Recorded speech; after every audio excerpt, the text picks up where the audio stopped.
Mon assurance vie. Ton assurance vie.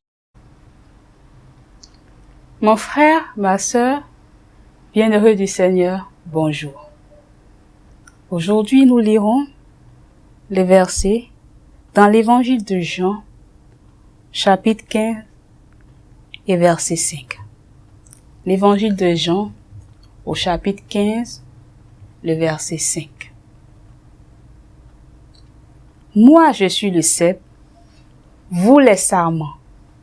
Celui qui demeure en moi, comme moi en lui, porte beaucoup de fruits, car sans moi, vous ne pouvez rien faire. Alléluia.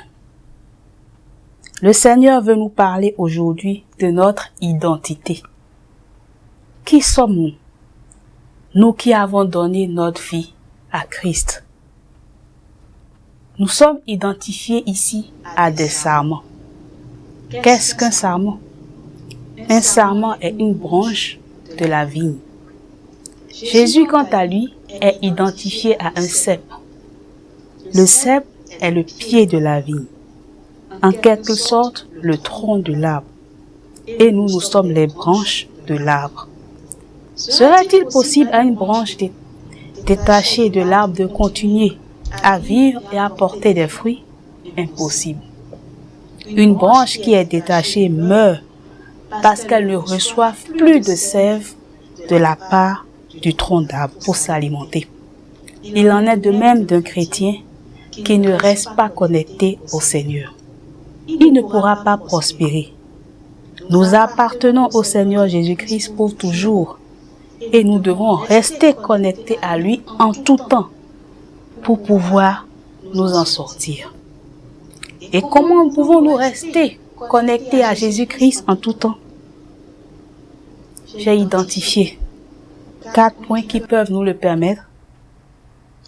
Par la lecture de la parole quotidienne, par la prière en tout temps, par la louange et l'adoration à Dieu, et enfin, par l'obéissance à sa parole. Nous, fils de Dieu, qui n'appartenons pas au système mondial, nous ne pouvons prospérer qu'en pratiquant quotidiennement ces 4 points que j'ai cités plus haut. Je les récite: la lecture de la parole, la prière, l'adoration et la louange à Dieu et l'obéissance à la parole. Si nous restons connectés au Seigneur, sa vie coule dans nos veines et nous sommes alimentés par lui, comme le sarment est alimenté par le cep dans la vigne. En restant connectés au Seigneur Jésus, nous n'avons plus rien à craindre. Aucune attaque qui n'est permise ne peut nous atteindre. En effet, nous faisons une seule personne avec le Christ. Et dans 1 Corinthiens 1 verset 30, Paul nous le rappelle que c'est grâce à Dieu que nous appartenons à Jésus-Christ et que nous lui avons été incorporés. Si nous restons connectés à notre cep, le Saint-Esprit qui circule en Jésus circule en nous, parce que nous formons un même corps avec lui. Il est la tête et nous sommes le corps. Nous n'avons donc rien à craindre, je le répète, et rien ne peut nous nuire. 2 Corinthiens 5 verset 17 dit: si quelqu'un entre en communion vivante avec le Christ, il devient un homme nouveau. Il est recréé. L'ancien état est dépassé. Ce qu'il était autrefois a disparu. La nouvelle création a déjà commencé. Voici, tout est devenu nouveau. Gloire à Dieu.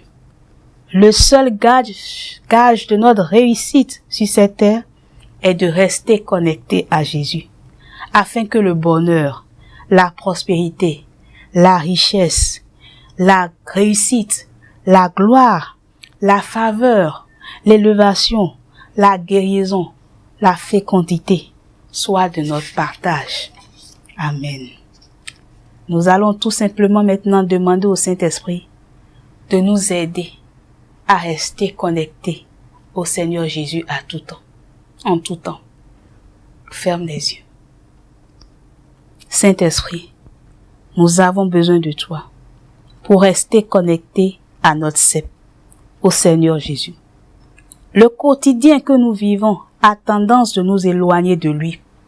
Les tracasseries, le boulot, les soucis nous empêchent parfois de nous consacrer à la parole, à la prière, à l'adoration et à obéir à ses prescriptions. Il est dit dans la parole que les enfants de Dieu sont conduits par le Saint-Esprit. Alors en ce jour, nous t'invoquons afin que tu nous aides à rester connectés à notre source divine, à notre lumière, à notre Jésus, qui est notre Sauveur, notre Seigneur et notre Rédempteur. Au nom de Jésus de Nazareth, nous avons prié. Amen. Je vous remercie pour toute l'attention que vous portez à cette émission. Que Dieu vous bénisse, vous protège et vous couvre abondamment de ses bénédictions. Amen. À la prochaine.